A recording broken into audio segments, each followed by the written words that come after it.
मेरे साथ अभी बीकानेर शिविर में भंवर लाल जी हैं। और आपको कितने समय से क्या क्या समस्या हो रखी है? पूछे कितना समय हो, क्या क्या समस्या हो रही है? मेरे लगभग 6 महीने से शरीर में रोग व्याप्त हो गया। पहले यूरिन इन्फेक्शन हुआ, उसके बाद में किडनी में इन्फेक्शन आया, उसके बाद में श्वास की प्रॉब्लम आई, और अब महीने 1.5 महीने से मेरी आंखें खराब हो रही है, धुंधला दिखना।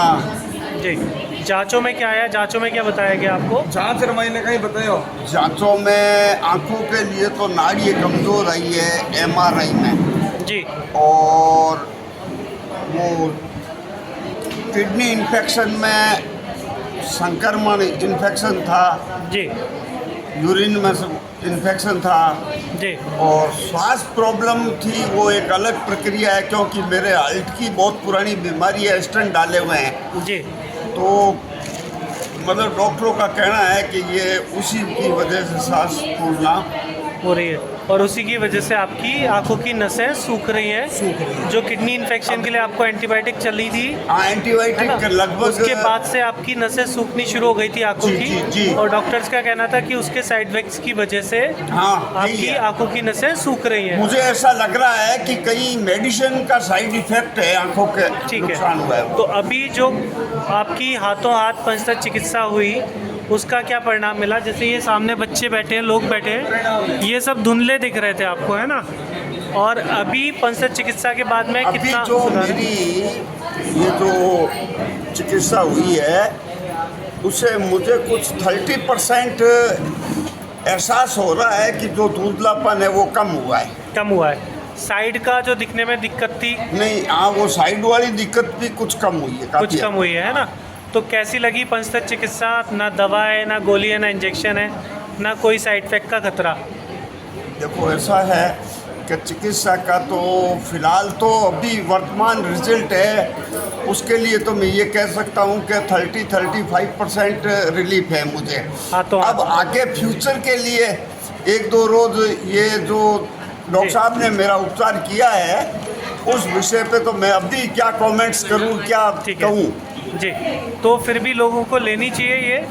बिल्कुल लेनी चाहिए, जी, बिल्कुल लेनी चाहिए, क्योंकि अब जो अभी के समय में ये एलोपैथिक मेडिसिन जितनी है ना, एक रोग ठीक करती है, दूसरा रोग खड़ा कर देती है, क्योंकि इसके अंदर साइड इफ़ेक्ट्स इतने हैं कि कोई न कोई नया रोग उत्पन्न। क्योंकि मैं कंटिन्यूटी 1 साल से भुगत रहा हूँ, मेरा एक रोग सही हुआ तो दूसरा रोग खड़ा हो गया, क्योंकि हर मेडिसिन में साइड इफ़ेक्ट है।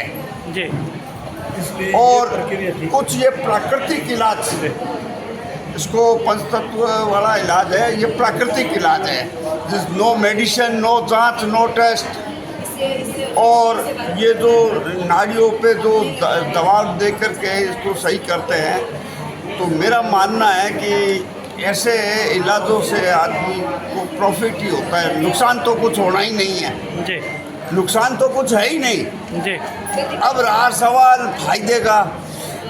मुझे विश्वास है कि इन पंचतत्व जो भी विशेषज्ञ है, इनको निश्चित रूप से नसों का तजर्बा है, और उसी हिसाब से ये नसें दबाते हैं, तो उससे पॉइंट्स मतलब इम्प्रूवमेंट होकर के रोगी को कुछ न कुछ फायदा ही देता है। जी।